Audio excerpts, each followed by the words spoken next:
can see we have found the Nkuhuma Pride, which is a success. So they are all in the most impenetrable thicket that one could ever imagine. So that is where they are lying. No wonder they were difficult to spot.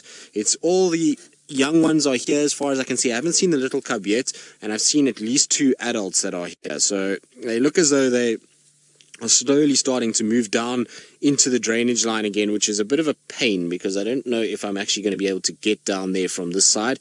Might have to do the long trek all the way back from where we originally started when you were last with me before we found these guys. So we'll just have to see what they do. I'm going to try and just reposition to see if we can get a better view of them because, as you can see, it's not exactly open and clear and as nice as one would hope for. Just careful there, Sins. So we're just going to back through a rather bush. Make sure we don't hit ourselves in the face. There we go. So we're through that. Now, where am I going to go to get towards where they are? So they're all lying there nicely. I'm just trying to work out a way to actually get in there. I think this is going to be a bit tight. Sens, maybe you might have to shift onto your right-hand side there. We're going to try and sneak our way through here. Although, if we go maybe just a little bit forward, then Senzo should have a nice view. There's the little one. The little one is also here as well. So there, Sens, can you get them on the right-hand side? So they're all lying just through that gap. Well, at least some of them are.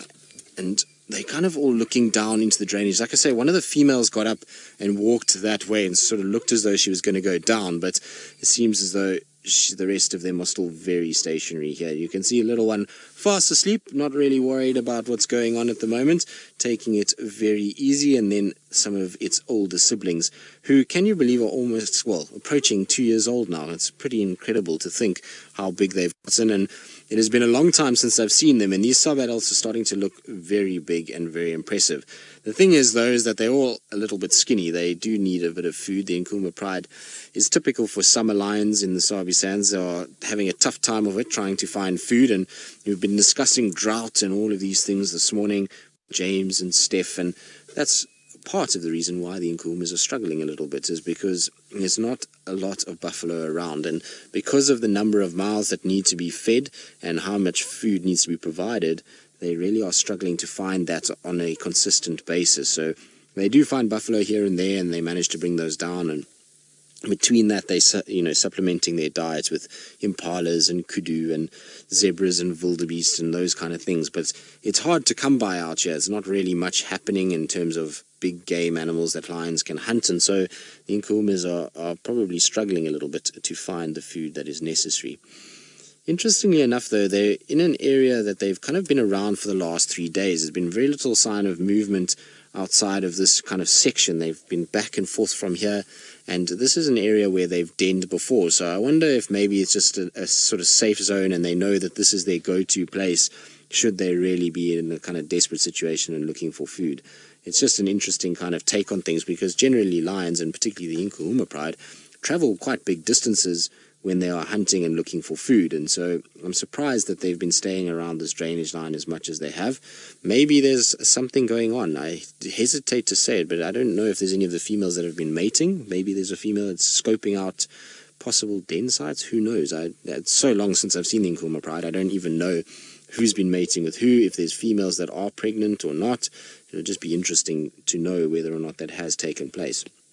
Now, as I look through these thickets, I can just kind of see tawny coats spread out all the way through between them, so between these kind of areas, and so it looks like most of them are here. I just can't see how many adults at this stage. It definitely looks like all 6 of the sub-adults and the young one is here, and 2 females that I saw initially that went down towards the drainage itself.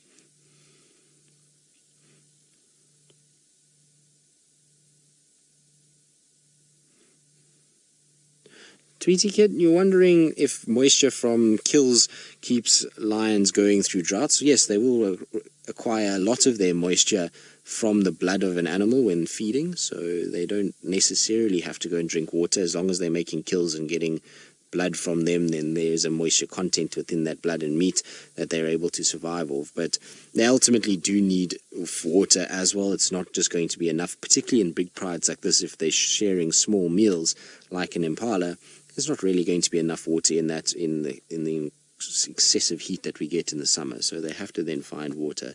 Could also be why they're sticking around here at the moment. It's so dry at the moment that there's really not very much water in the small puddles and pans, and so they're just hanging around where they know they can get water, which is at the lodge itself. There's Galago Pan, and then that little nest cam pan that has water and is pumped daily, and so generally, they know that they can get clean water there, and so maybe that's why they're sticking around in this area. It's interesting though, like I say, it's generally you find lions move a lot more than this, but they've been far more static than I would have thought. Not that we're complaining, it's great to have the Nkuhuma Pride back. I love having them around. They're such an incredibly beautiful pride.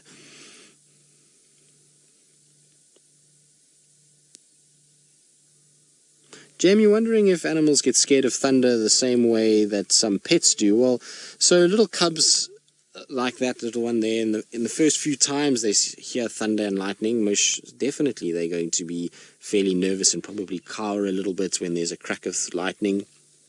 But they get quite used to it. After a while, it's part and parcel of their everyday life. It's, they can't really go and hide under a bed or go and kind of get into a closet somewhere. They've got to just deal with it. And so they start to get used to it and get used to the fact that there is lightning and thunder around, and that's how it kind of goes. So it's one of those things, and I suppose if you're an animal and you deal with it a lot, then that's how it goes.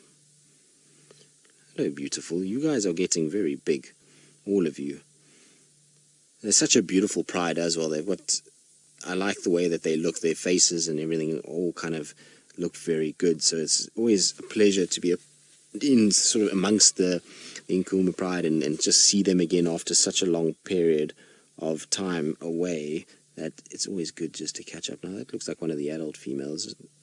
Difficult to say. It's so obscured from where I am. All I've got is just a picture of her face, but it looks like maybe the spotty-nosed female that's there. I can't see nicely. No, it's not. Tired now. So it does look like they may have had a little meal, though. If you look at that belly, it's not exactly thin. There's a little slight bulge in it. Maybe an impala between all of them. Seems like it might be. Even the little cub also had a slight bulge on its belly. Of course, it's still suckling, so it'll get some milk, but there's a little bulge there, isn't there? And it almost looks as though maybe they shared something small like an impala between them. They definitely could do with more, though. I'm sure a buffalo would go down an absolute treat with them. There's one that's just gotten up and moved. Where did it go? There it comes.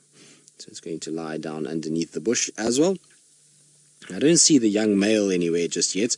I was always root for him. Unfortunately for the Nkuhuma Pride, they often have this situation where they have one male, or and he has to kind of fend for himself. And we know that the last male that was with them, which was called Junior, he's doing very well. He seemed to have partnered up with another male, and they hang around north of us in the Orpin area. So that's a part of the Kruger National Park that just sits north of the Manyeleti and the Sabi Sands, and he seems to be doing just fine in that particular section, which is great news. It's always nice when you get to see the young ones making it, and particularly a lone male like that, for him to have found a partner and to have established himself is really a very, very cool thing, because it's tough world out there, lots and lots of coalitions around, and so being a lone male is never the easiest, that's for sure. But I think this is going to be a typical situation where they're going to probably spend most of their day here. They tend to not move around too much, lions. Once it gets sort of sun's up, then they tend to lie down, and they've walked quite a bit. I mean, they've gone into Buffelshoek and they've come back and back into Buffelshoek and back again, and then walked all over the place here. So maybe they've had a long night and it's time just to have a really good nap and take it very easy. Don't you love it when lions lie like this, when it's kind of like a pile of them all together, and feet and head and tails all kind of stacked up?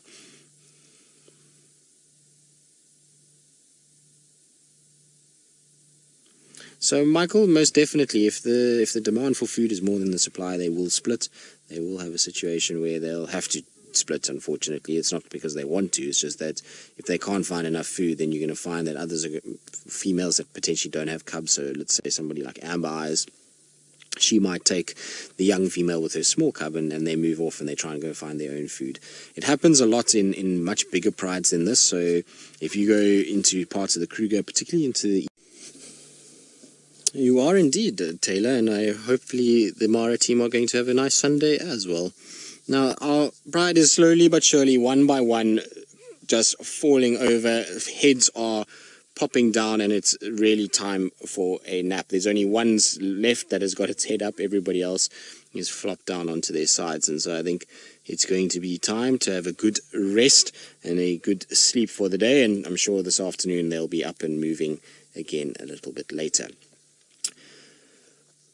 But nice to catch up with them. It's been a long time since I've seen them, and it's always so much better when you've had to work hard to find them and track them. So absolutely nice to kind of be out and tracking, and especially to follow tracks and then be successful in the end. So thoroughly enjoyable morning, really. It was quiet to start, but a bit of perseverance and everything came together at the end.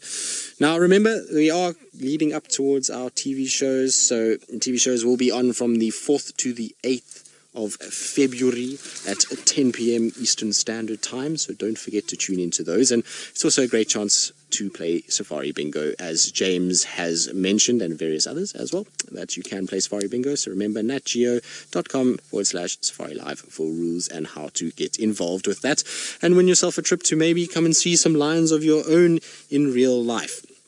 But it's getting to that time, unfortunately, where we are going to start heading home. I think everybody else, has already gone their way back to Amanda and Happiness's breakfast, because the two are both here together, which is a dangerous combination. So I think we are also...